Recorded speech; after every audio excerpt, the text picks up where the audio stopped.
오늘 복되고 거룩한 주일 주님이 나와 예배하는 모든 심령에 하나님께서 놀라우신 주님의 기름진 축복으로 함께하여 주실 줄로 믿습니다. 오늘 하나님의 말씀은 사도행전 4장 13절에서 22절 말씀을 근거로 해서 고든 마음 굳은 심지라는 제목으로 함께 은혜를 나누겠습니다. 우리들의 마음은 여러 가지가 있죠. 고든 마음이 있는가 하면 삐뚤어진 마음, 또 돌짝 같은 마음, 가시밭길 같은 마음, 또 좋은 땅, 좋은 마음, 또 구부러진 마음, 뾰족한 마음, 많은 마음들이 있습니다. 그러나 오늘 본문의 말씀을 보면 고든 마음, 굳은 심지, 이 심지라는 뜻은 마음속에 품은 뜻, 속 깊은 지혜라는 뜻을 사전을 살펴보니 그런 뜻을 갖고 있더라고요. 근데 우리는 살아가면서 우리들의 생각과 마음은, 우리들이 마음은 수시로 무시로 변화무쌍하게 바뀌어가고 있어요. 오늘이 좋았다, 오늘도 안 가요. 하루도 안 갑니다.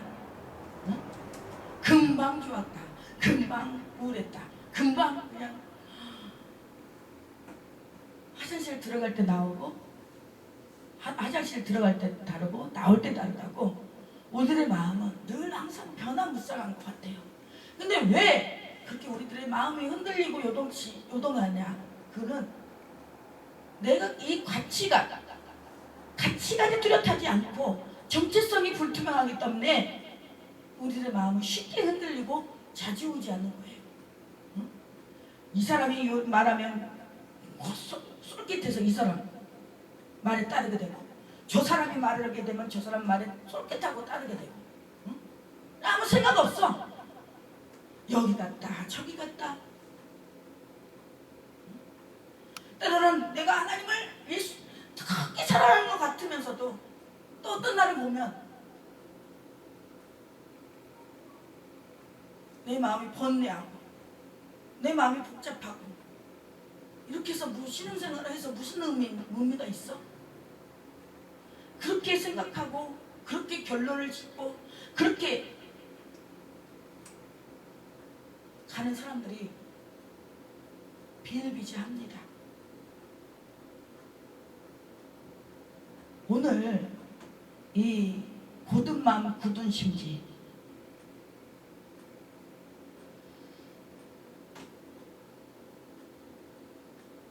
이 제목을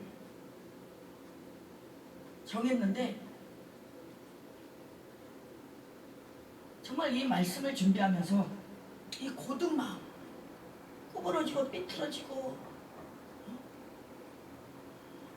누가 뭐라 해도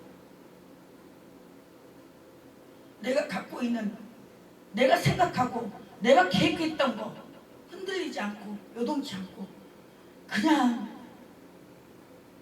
그 표대를 향하여 나아간다는 거 결코 쉽지 않은 일입니다.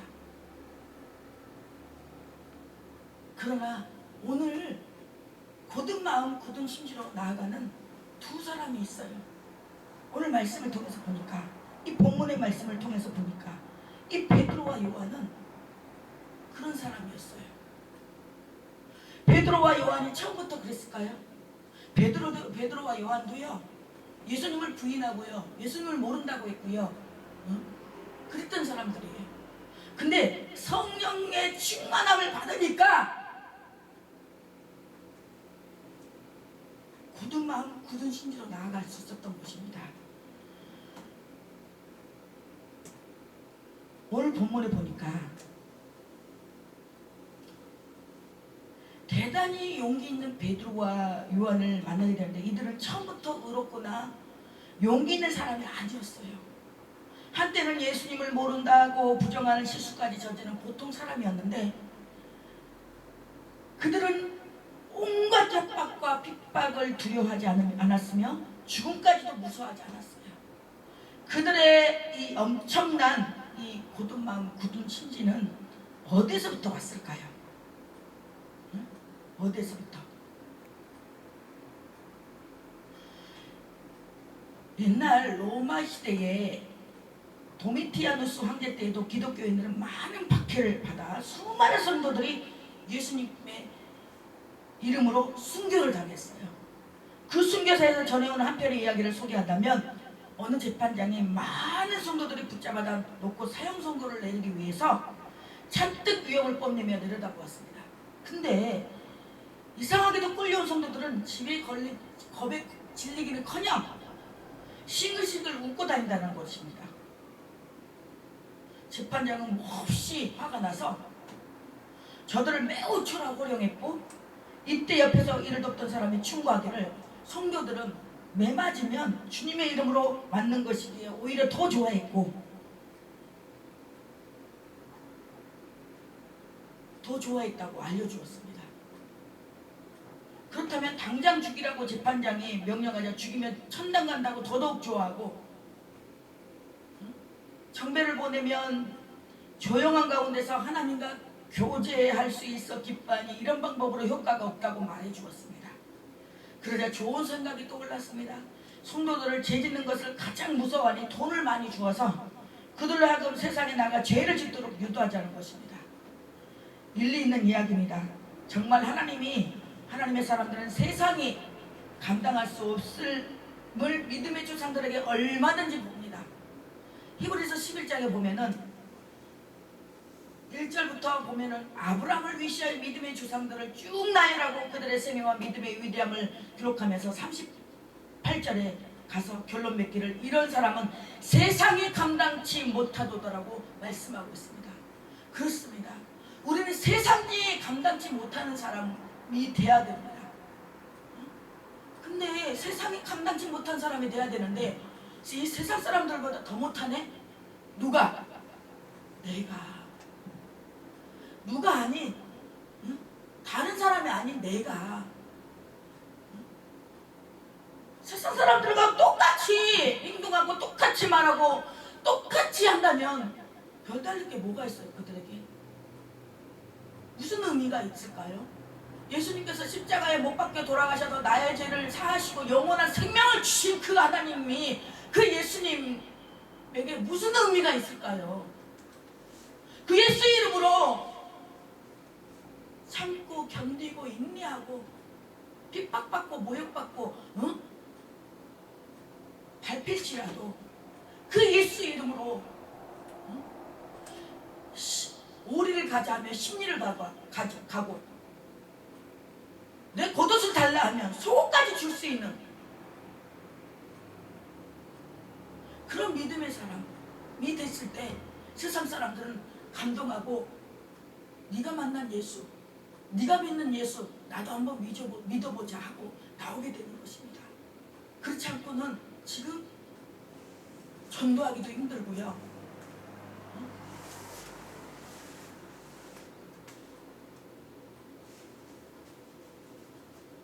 그런 시대가 왔어요.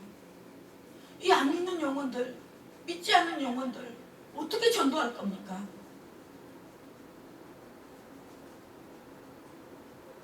하나님은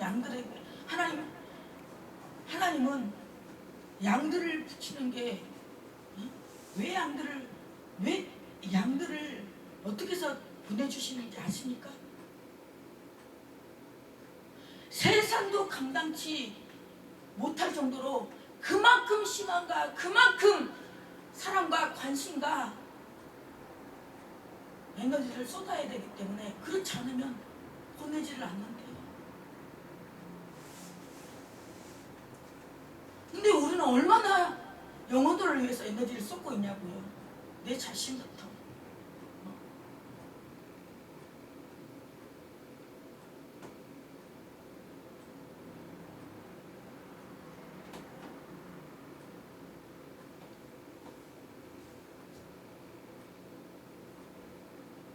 이 굳은 마음, 굳은 심지는요, 그냥 온 게 아닙니다.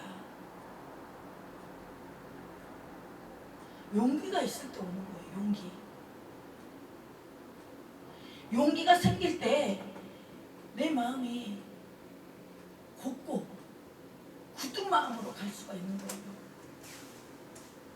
삐찌리고 두렵고 막 떨리고 겁에 질려갖고 하는데 무슨 고든 마음 굳은 심지가 나오겠어요.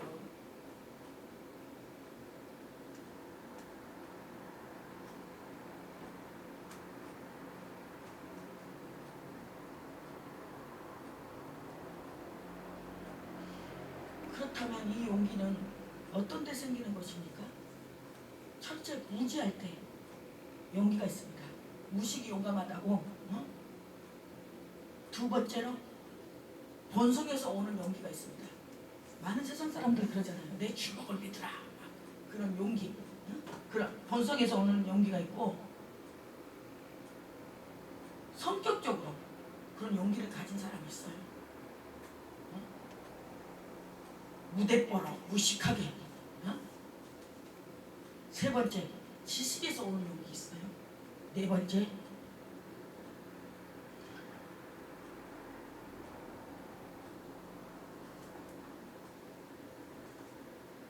믿음에 의한 근거가 있어요. 믿음에 의한 근거는요, 흔들리지 않아요. 지식에 오는 근거는요, 오래가지 못해요. 왠지 아십니까? 지식이란 완전하지 않으므로 구멍나지 않는 이론이 없고 반론 없는 이론이 없기에 오늘 잠깐 이 이론에 동의했다가 내일이면 다시 의심하게 됩니다. 그러므로 지식에 근거한 용기는 오래갈 수가 없어요. 근데 이 믿음에 의한 근거는, 용기는 절대적인 용기로 변함이 없는 참 용기예요. 물론 무엇을 믿느냐는 것이 먼저 해결돼야 한다는 문제가 있습니다만은, 본문으로 다시 돌아가자면 베드로와 요한은 그 놀라운 이 용기, 이 고든 마음 굳은 심지는 어디서 왔는지 한번 본문을 보면서 살펴보겠습니다. 첫 번째로 그들의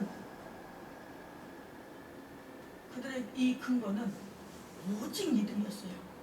흔히 많은 사람들은 돈의 위력 때문에 돈을 의지하려 합니다. 그래서 사도행전에 보면 베드로는 돈과 함께 망하리라 하고 돈을 믿는 사람들이 돈과 함께 망하는 모습을 일찍이 말하고 있습니다. 이사야서 2장 22절에 너희는 인생을 의지하지 말라. 그의 호흡은 코에 있나니 수에 칠 가치가 어디 있느냐라고 말씀하고 있습니다. 그렇습니다. 우리는 인생을 의지하지 마.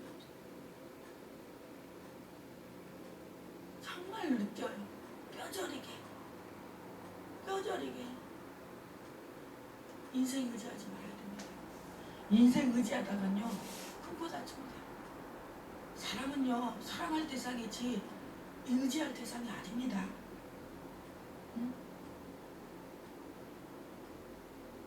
잠깐 보이다가 없어질 안개와 같아서 근본적으로 믿을 것이 못 됩니다.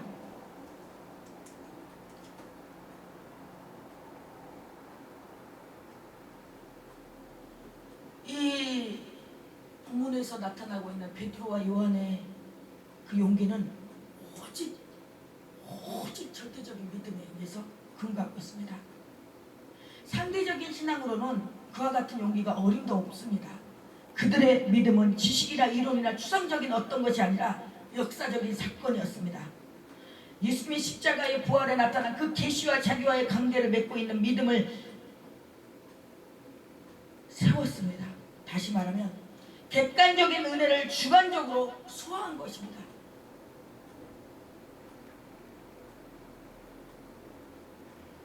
예수님의 죽으심이 나를 위한 것이요 예수님의 부활이 나를 의롭다 하신 것으로 믿은 것입니다. 예수님의 부활이 다른 사람의 부활이 아니라 나부터 나의 부활, 예수님 부활이 나의 부활이고 예수님의 죽으심이 나를 위한 것이지 영예를 위해서 죽은 것이 아니고 나를 위해서 죽은 것으로, 그게 실제화되지 않으면 지식 갖고만 생각하고 있으면 안 되고, 이 가슴으로 마음으로 우리가 철저하게 이게 받아들여져야 돼요. 그렇지 않으면 이 굳은 마음 굳은 심지로 갈 수가 없어요. 왜? 것들이 우리를 유혹하고 있어요. 누가요? 세상 공중자본 이 더러운 것들이 우리를 넘어뜨리고 잡아뜨리고 쓰러뜨리고 포기하게 만들기 위해서 가진 방법과 가진 노력으로 우리를 시탐탐 노리고 있다고요. 어디 잡아먹을 사람 없나, 넘어뜨릴 사람 없나 두루 다니면서 신방하고 있다고 말이에요. 그러다가 마음이 약하고 불평하고 원망하고 시기하고 질투하고 있는 사람한테 쏙 들어가서 이리저리 끌고 다녀요. 그러다 보니까 이제는 그것도 맞는 것 같고 여기도 맞는 것 같고 이 말도 맞는 것 같고 저 말도 맞는 것 같고 그러다 보니 흔들리게 되는 거예요.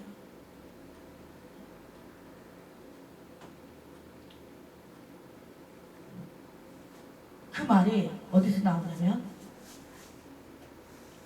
그들이 베드로와 10절에 보니까 요한이 담대하게 말함을 보고 그들을 본래 학문 없는 범인으로 알았다가 이상히 여기며 또 전에 예수와 함께 있던 줄도 알고 그러니까 지금 베드로와 요한이 담대하게 천국 복음 예수 복음을 전하니까 그들이 원래 베드로 어부였잖아. 그러니까 학문 없는 범인으로 알았다가 또 이상한 거야. 보니까 또 전에 예수님과 또 함께 같이 있어. 또 병난 사람이 그들과 함께 서 있는 것을 보고 비난할 말이 없어요. 왜? 비난할 말이 없게 만든 거예요. 담대하게 하나님의 말씀 복음을 전하죠. 예수와 함께 항상 함께 있죠. 그리고 표적과 기적이 이석이 나타나니까 병이 나았잖아요. 안진 38년 안진뱅이가 일어났잖아요. 병자가 일어났잖아요. 그러니까 그들을 보고 비난할 말이 없는 거예요. 건덕지가 없는 거예요. 뭔가 꼬투리 잡을 만한 건덕지가 없는 거예요. 그러니까는 15절에 명하여 공회에서 나가라 하고 서로의 의논하여 이르되 이제 이 사람들을 어떻게 할까?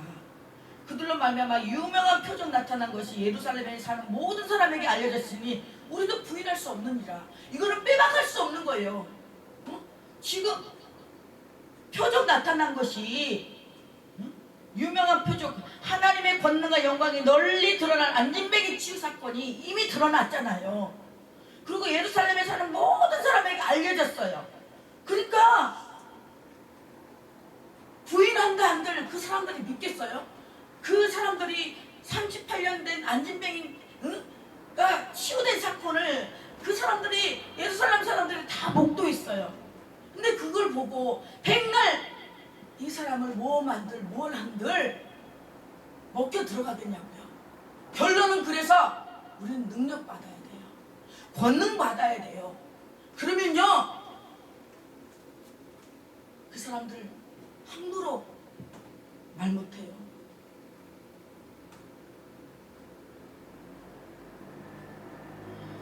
(17절에) 이것이 민간에 덮어지지 못하게 그들을 위협하여 후에는 이 이름으로 아무에게도 말하지 말게 하자 하고 그러니까 이제 본인들이 잔머리 이제 장게 쓰는 거예요. 이 사람들을 어떻게 지금 표적이 나타난 것을 덮어지지 못하게 알려지지 못하게 지금 막는 거예요. 그들을 위협해서 이후로는 예수의 이름, 예수의 이름으로 아무에게도 말하지 말게 하자고 감옥에 가둡니다. 그들을 불러 경고하여 도무지 예수 이름으로 말하지도 말고 가르치지도 말라 하니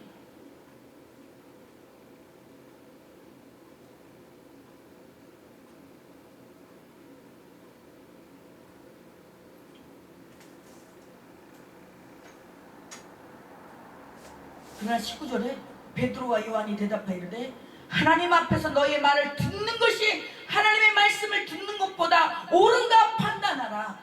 옳은가 판단하라. 그렇습니다. 우리는 예면 예고 아니면 아니라고 말할 수 있어야 됩니다.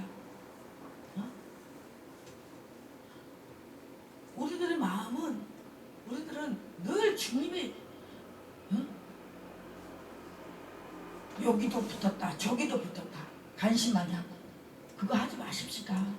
응?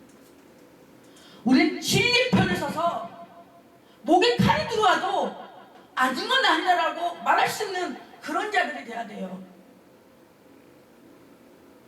근데요, 사람들은요 진짜 진리를 사수하고 진리와 맞서 싸워야 되는데, 아니 불의와 맞서 싸워야 되는데 진리는 정말 너무 터무니없게 포기하고요, 또 불의는 너무 터무니없게 허무하게 타협을 해요. 우리는 타협하지 맙시다.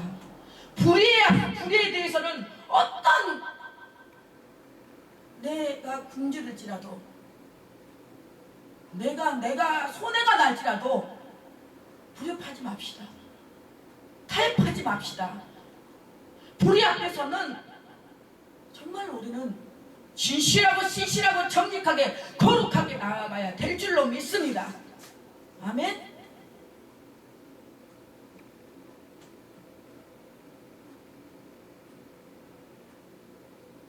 우리는 보고 들은 것을 말하지 아니할 수 없다니, 그 얼마나 멋진 말입니까? 우리가 보고 들은 것을 말 안 할 수가 없다. 응? 그만큼 베드로와 요한은 확신에 찼어요. 왜? 그런 체험과 그런 이적과 표적을 행했기 때문에 그들은 당당하게, 담대하게, 거침없이 위협을 당했고, 응?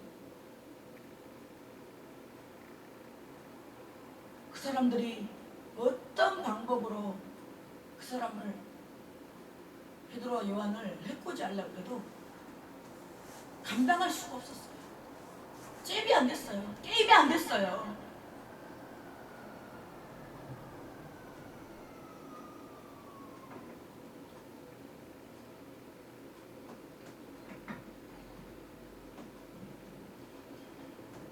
그들은 사람들로부터 인정받는 일에 신경을 쓰지 않았기에 용감할 수 있었고 굳은 마음과 굳은 심지로 갈 수가 있었습니다. 사람들의 평가를 초월했어요. 지금 우리들은 사람들의 평판에 지나치게 예민합니다. 나 혼자만 하는 것 같다. 우리들이 다른 사람이 어떻게 생각할까? 하나님 생각을 해야 되는데 하나님이 어떻게 생각할까? 하나님이 어떻게 평가할까? 거기에 주력하고 거기에 주목을 해야 되는데 우리는 인간의, 사람들의 평판에, 사람들의 생각에 거기에 포커스를 맞추고 살아가요. 가난하다는 것도 내가 못 살아서 고민하다고 보다는 다른 사람에 비해 못 산다는 상대적 빈곤감이 더 심각한 문제가 되고 있지 않나 생각해 봅니다. 어느 목사님의 설교에서 6.25를 겪어본 사람들은 어떤 일에도 불평할 수 없다는 말씀을 듣고 크게 은혜를 받은 적이 있는데, 6.25 전쟁 당시에 어떻게 먹고 어떤 형편에 살았던가를 생각하면 지금의 어떤 상황에서도 불평할 수가 없다는 것입니다. 우리가 항상 개구리 올챙이적 생각을 해야 돼요. 근데 많은 사람들이요, 개구리 올챙이적 생각 안 하고요, 자기가 조금 뜨고 조금 알려주고 조금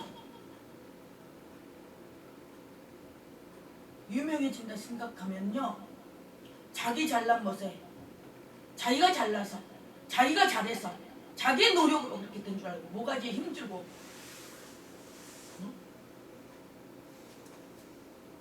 거들을 피우고 오만방자함으로 하나님 앞에 탈회개해야 됩니다.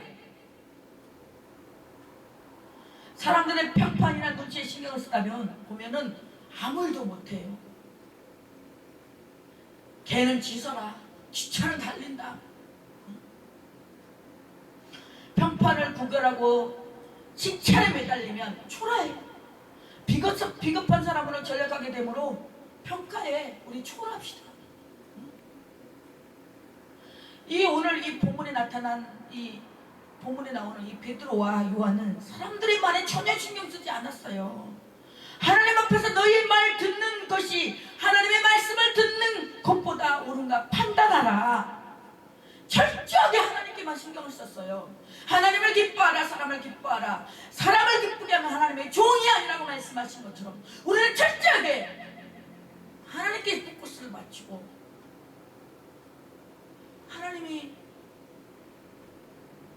하나님께 주목하고 하나님이 주인공이어야 되지, 내가 주인공이 되면은 그럴 수밖에 없어요.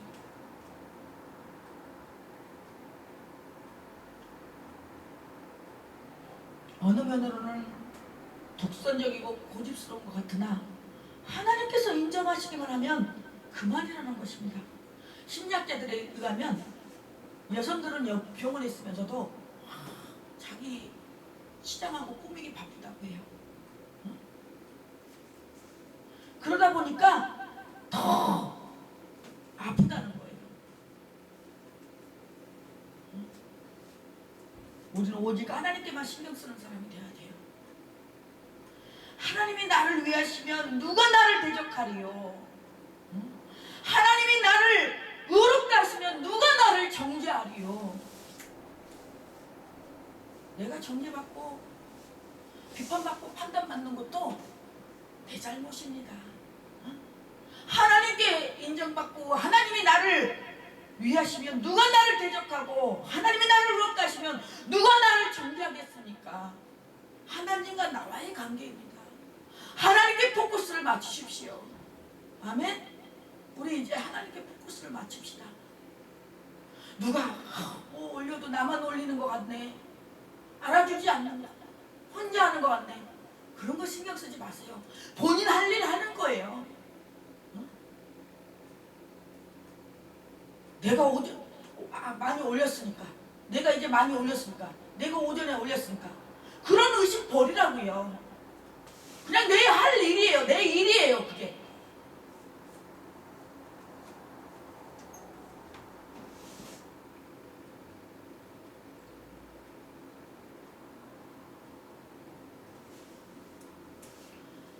이 콘스탄틴 대왕은 로마의 기독교의 자유를 선포한 역사적인 인물인데, 그의 부왕이 왕에 오르면서 보니 신하의 모무백관을 가운데 기독교 신자들이 많은 것을 알게 되었습니다.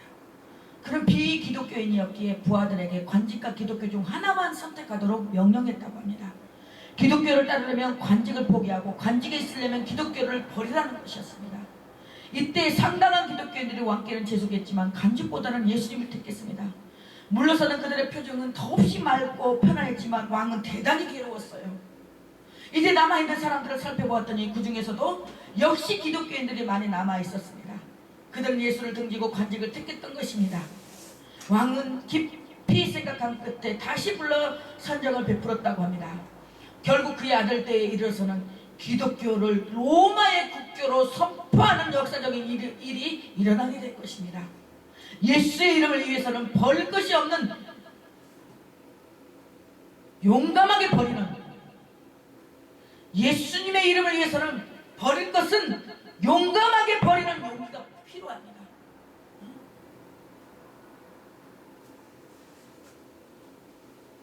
예수의 이름을 위해서는 버릴 것은 용감하게 버려야 돼요. 버릴 것 버리고 취할 것 취해야 된다고요. 이게 정립이 안 되면요,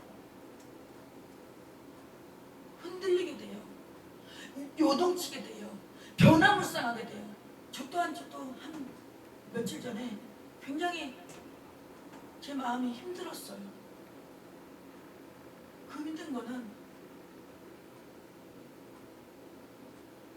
다른 아닌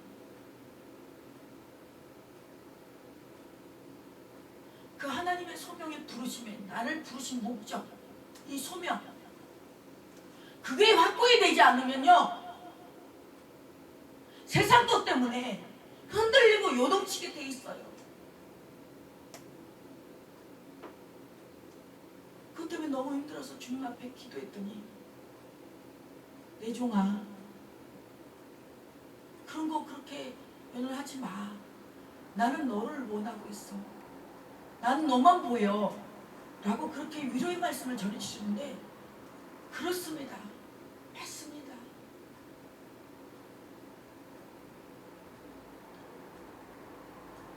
세 번째로, 결과에 대한 두려움이 없었다는 거예요. 사람들은 누구나 다 결과가 좋게 나오길 바라고 있어요. 좋은 결과, 아주 대소명의 결과. 그러나 이 베드로와 요한은 결과에 연연하지 않았어요. 두려워하지 않았어요. 이거 잘못하면 어떠지? 어떨까? 좋게 끝나지 않으면 어떨까? 응? 오직 동기와 방법과 과정에만 충실하면 나머지는 하나님께 맡겼습니다. 응? 우리가 정말 이 목적, 동기,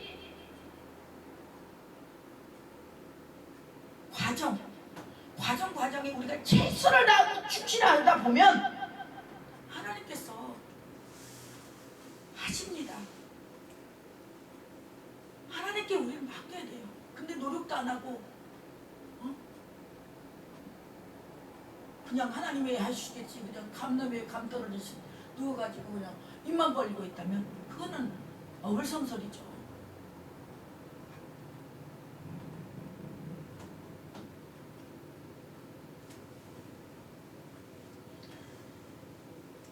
나는 얼마나 성실하게 임했느냐, 그것만이 문제인 것입니다.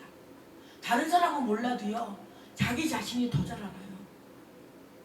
내가 얼마나 성실히 임했는지, 눈 가리고 아웅했는지, 형식적으로 했는지 본인 자신이 더 잘 안다니까요. 그 마음을 보는 것이 상대방이 모를 것 같아요. 정말 진심으로 하는 건지, 말도 정말 진심으로 이렇게 진심으로 하는 건지, 영혼 없는 소리를 하는 건지 상대방이 못 느낄까요? 이 꽃을 실험을 했답니다. 이 꽃 보고 키우면서, 식물을 키우면서 한 꽃은 칭찬하고 이쁘고 닦아주고, 근데 너무 잘 자라. 그렇게 했더니 아주 꽃도 예쁘게 피고 잘 자라더랍니다.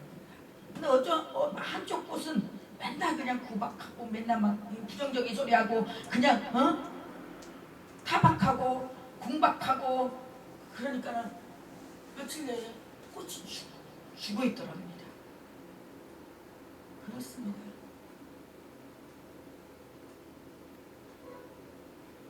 우리가 사람의 마음을 아는 것은,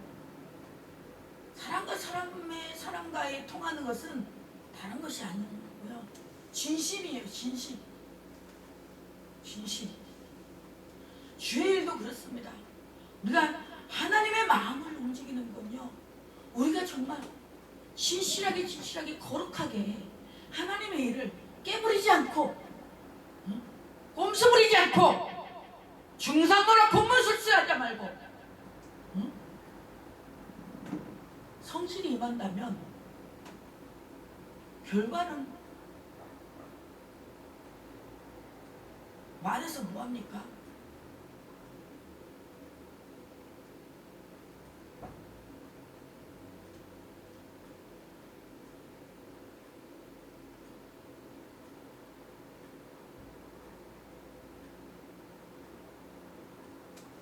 결과에 따라서 방법을 정당하려는 것만큼 위험한 일은 없습니다.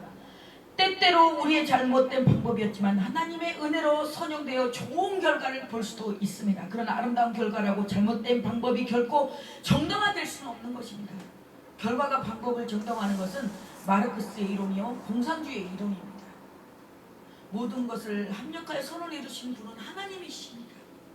결과는 하나님께 속한 일이고 나로서는 참된 동기와 진실한 충성만이 있을 뿐입니다. 하나님의 최선을 다한 다음에는 하나님의 일과 우리들의 일을 구분해야 됩니다. 사업을 하더라도 최선을 다한 다음에는 하나님께 맡겨야 합니다. 농부는 씨를 뿌리고 땀을 흘리며 가꾸고 난 뒤 추수는 하나님께 맡기는 것입니다. 내가 할 수 있는 의와 진실을 다하고 그리고 하나님께 완전히 책임을 전가할 수 있는 사람은 두려움이 없습니다. 문제는 불순한 동기, 잘못된 방법 때문에 내가 나를 용서하지 않는 것입니다. 내 양심이 나를 심판한다는 말입니다. 결코 결과가 문제되는 것이 아니라 100번 실패를 해도 최선을 다한 일에는 유감이 없어요. 바로 여기에 진정한 용기가 있고 굳은 마음과 굳은 심지로 나아갈 수 있는 것입니다. 마지막으로 그들은 하나님이 자기를 통해서 역사하신다는 것을 절대적인 확신이 있었습니다. 하나님이 나를 통해서 일하신다. 하나님이 나를 통해서 하나님 나라가 세워져 가고 영혼들을 세우기 위해 나를 분명하게 하나님의 목적을 위해서 하나님의 뜻에 의해서 세우시고 부르심받았다는 이 확신이 흔들리지 않고 요동치지 않아야 됩니다.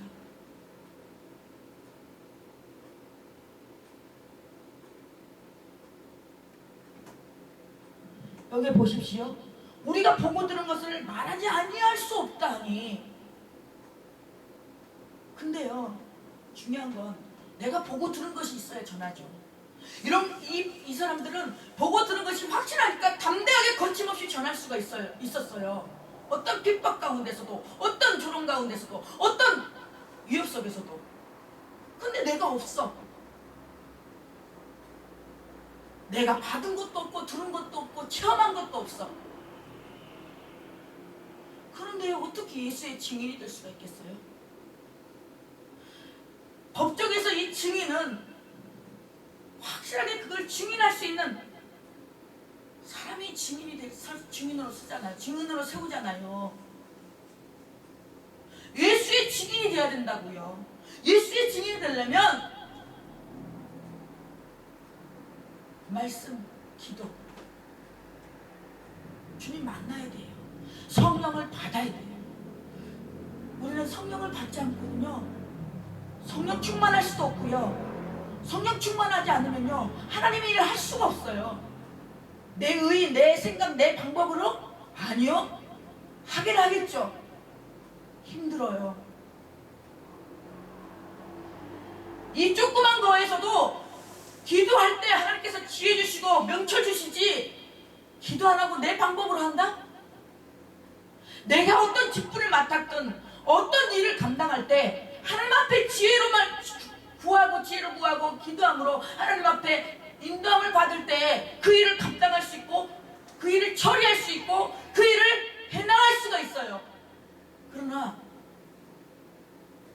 누가 하라고 해서 하고 누가 시켜서 하는 거?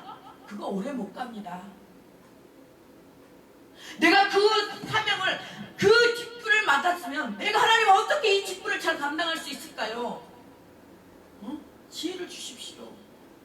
나고 매달리고 기도할 때 하나님께서 거기에 대한 지혜와 지식과 명철을 주시는 거지, 누가 이렇게 하란다고 하고 아니 이렇게 하라고 하고 올리라고 하고 써주고 써서 올리라고 저기 해주고 발전 없습니다.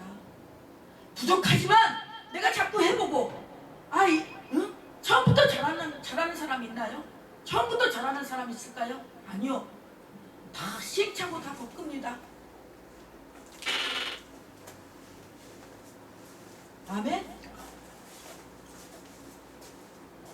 관리들이 20절에 백성들 때문에 그들을 어떻게 처벌할지 방법을 잡지 못하고 다시 위협하여 놓아주었으나 이는 모든 사람이 된 그 일을 보고 하나님께 영광을 돌립니다.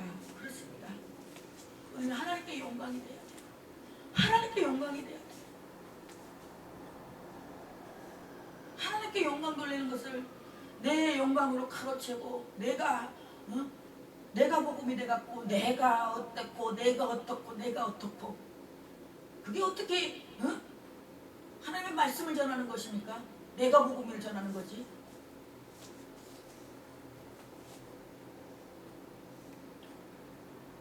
이 표적으로 병난 사람이 40여 세나 되었더라.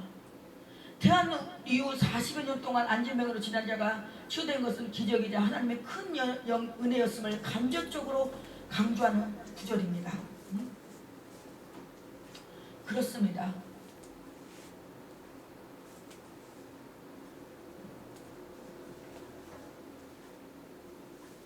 현대인의 결정적인 약점이 무엇일까요? 지식은 있으나 용기가 없고, 기술은 있으나 지혜가 없고, 수평적인 지식은 있으나 높고 깊은 수직적인 지식이 없습니다. 적어도 지성인은 누구 때문이라고 타인을 원망해보다는 자기 자신에 대한 불신, 좌절 등으로 자기 존재의 회의를 느낍니다. 자신이 싫어지고 믿고 부끄러워 살고 싶지 않은 것입니다. 응?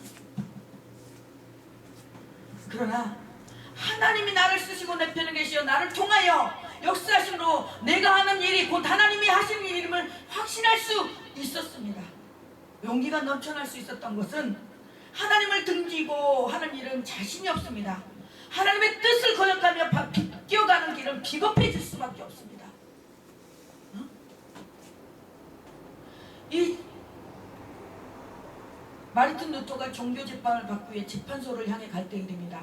이 재판은 생사를 가늠하는 무서운 재판이라 루터의 친구들이 간곡하게 만류했습니다. 그때 루터는 말했습니다. 재판정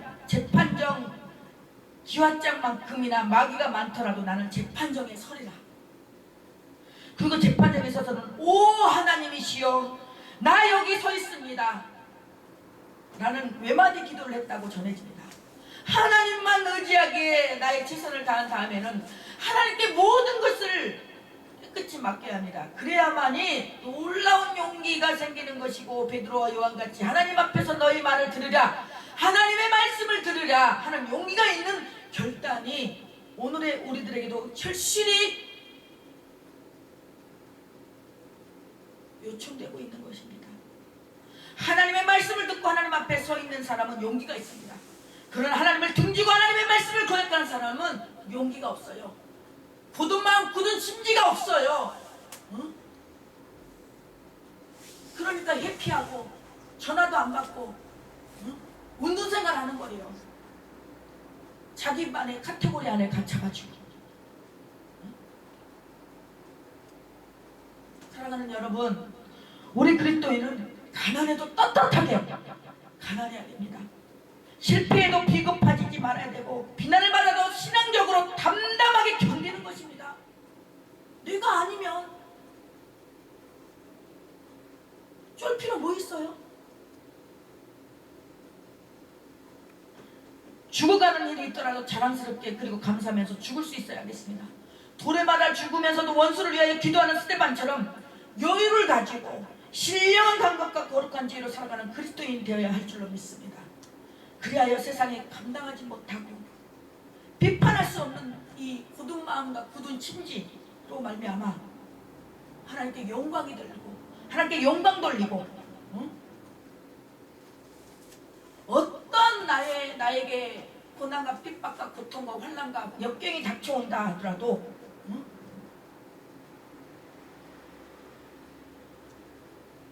그 사람들이, 응? 내가 딱 말씀과 기도에 바로 서 있잖아요. 그러면 어떻게 처벌할지 방법을 찾지 못하고 다시 위협하여 놓아줍니다.